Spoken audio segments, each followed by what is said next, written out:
In this section, we will be adding and subtracting radicals. So when you're adding or subtracting radicals, you need to make sure that you have like radicals, meaning the index or the root that you're taking is the same. So you have to have both square roots or both cube roots. And what's inside the radical, the radicand, must also be the same. So the example I have here is 7 cube root of 3 minus 5 cube root of 3. Notice that they're both square roots and they're both the square root of 3. Since the radicals are the same, you can combine these by adding or subtracting the coefficients.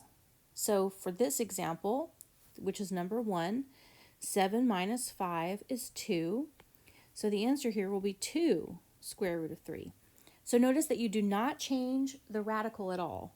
It stays the square root of 3. The only thing you add or subtract are the numbers in front, the coefficients.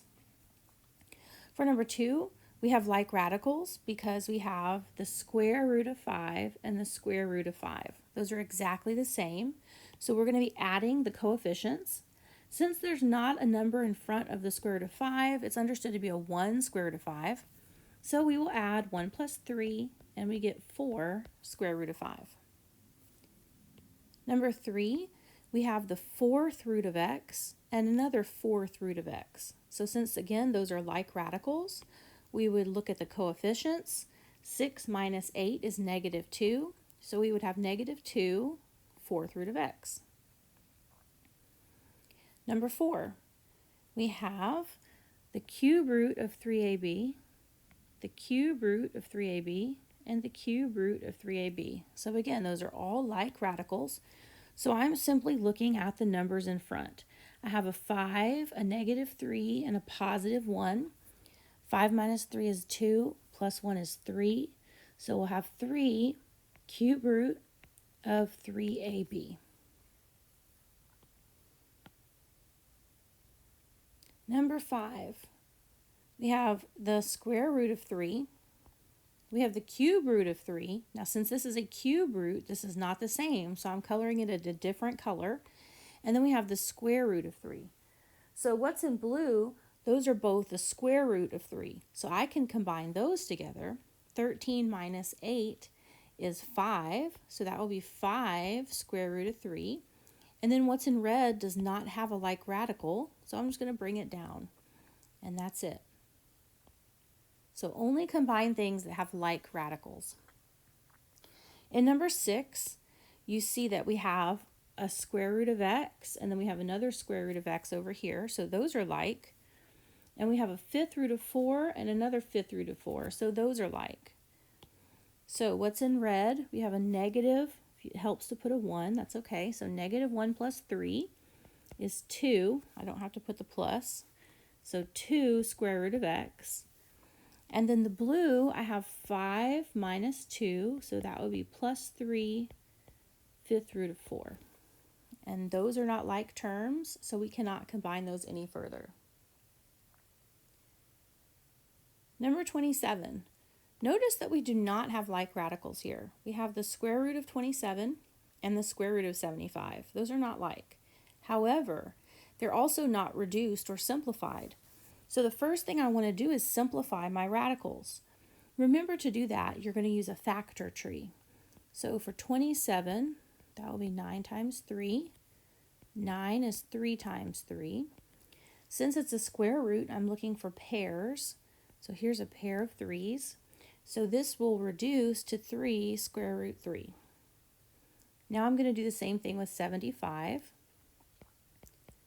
So 75 is 5, nope, not 5, 3 times 25.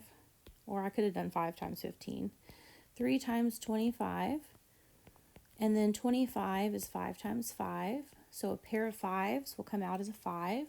So this will be minus 5, and then the leftover 3, so 5 square root 3. Now we have common or like radicals, so we can combine these. So 3 minus 5 is negative 2. So negative 2 square root of 3 is my answer for number 7.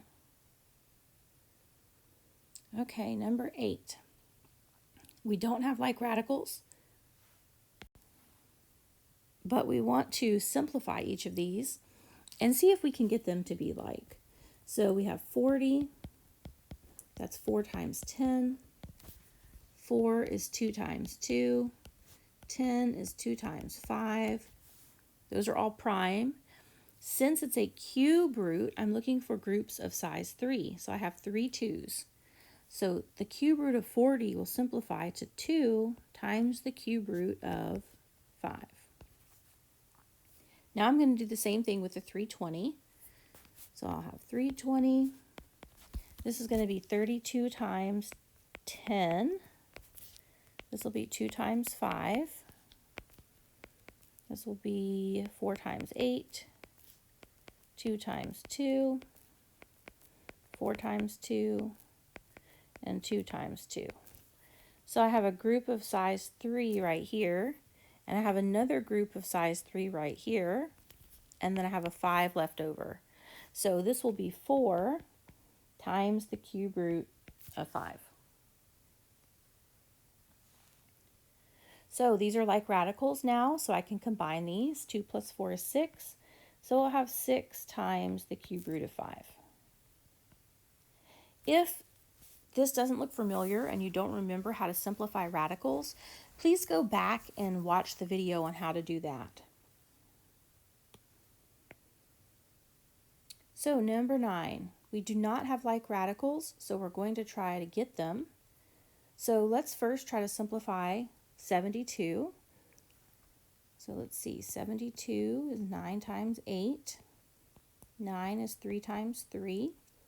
8 is 4 times 2. And 4 is 2 times 2. Now we're looking for groups of size 2 because it's a square root. So we have a group of 2 3's and a group of 2 2's, and then we have a leftover 2. So we're going to have 6 on the outside and 2 on the inside. We still have not simplified the variable yet, but we will get to that. Let's take care of the numbers first. So 50 is 5 times 10. 10 is 5 times 2. We have a pair of 5's, so that will come out, and the 2 will stay under. So this will be minus 5 times the square root of 2a to the 5th. Now, these are like radicals. However, we haven't fully simplified yet. We really need to take out part of the a to the 5th. So what we want to do is see how many times 2 goes into 5. Remember that when you're simplifying a variable, it really is just division of the root or the index into the exponent. So our root or index is 2, and we're dividing that into 5. 2 goes into 5 2 times.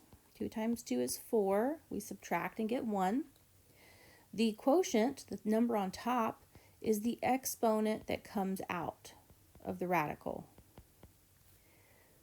Let me take that off.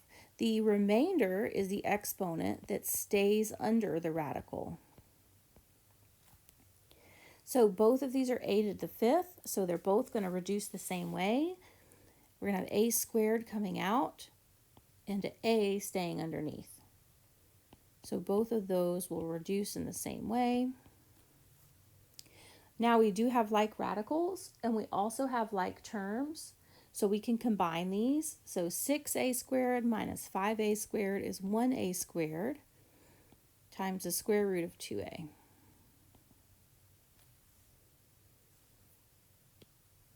All right, let's look at number 10. So number 10, let's start by reducing the numbers. So we have 64.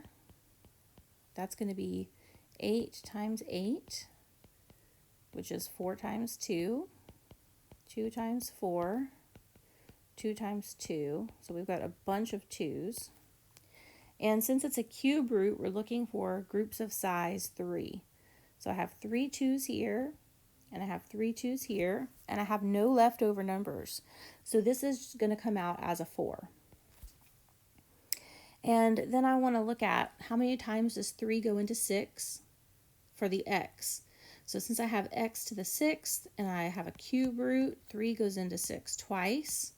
I have no remainder. So this is just going to come out as x squared. Now let's look at 125. I have 125, that's 5 times 25. 25 is 5 times 5. So that comes out as a 5. And then x to the 6 will reduce in the same way as the other one did. So this will just be an x squared. So all of it comes out of the radical. What you have to do here is multiply the coefficient that was already there times whatever you're taking out. So this will end up being 3 times 5x squared. So that will be minus 15x squared. We have like terms. So 4 minus 15 is negative 11x squared. Okay, let's look at number 11. So for 11, again, we do not have like terms. So we're going to start by finding if we can reduce our radicals. So 80 is 8 times 10. 8 is 4 times 2. 4 is 2 times 2. And 10 is 2 times 5. Since it's a fourth root, we're looking for groups of size 4. So here we have a group of size 4. We have a 2 that will come out. And this 5 is left over, so it will stay under. So this 80, let me erase what's above here. So this 80 will reduce to 2 times the fourth root of 5. Remember, we're going to multiply that by the 9 that's in front. So that's going to end up giving us 18 times the fourth root of 5. Okay, next we're going to do the 405. So let me erase this 80. So we've got 405. This is going to be 5 times 81. And then 81 is 9 times 9. 9 is 3 times 3. And the other 9 is 3 times 3. So we're looking for groups of size 4. So we have 4 threes, and we have a leftover 5. So this 405 is going to end up reducing to 3 times the fourth root of 5. Again, remember that you have to multiply that times the coefficient that was already there. So we'll end up with minus 18 times the fourth root of 5. Now we have 18 minus 18. We have like radicals. We get 0. So do not make the mistake of writing, oh, 18 minus 18 is 0, and then I just have that, fourth root of 5. No, you have 0 of those. If you wrote fourth root of 5, remember the understood coefficient is a 1, but you don't have 1, you have a 0. So the answer is just 0. Okay, let's look at number 12. So we want to simplify. So we've got the square root of 128y squared. So let's look at how we can reduce the 128. So 128 is 2 times 64. 64 is 2 times 32. 32 is 8 times 4. 8 is 4 times 2. 4 is 2 times 2, and we have another 4. So we have a whole bunch of 2's. It's a square root, so we're looking for groups of size 2. So we have a pair here, another pair, and then this leftover 2. So we have 3 2's that are coming out because we have 3 groups of 2. So that's going to be 2 times 2 times 2 is 8.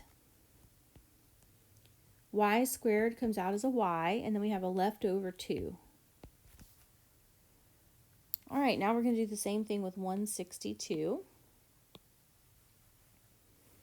So let's see, 162.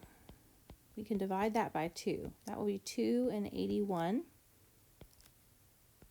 This is 9 times 9, 3 times 3, 3 times 3.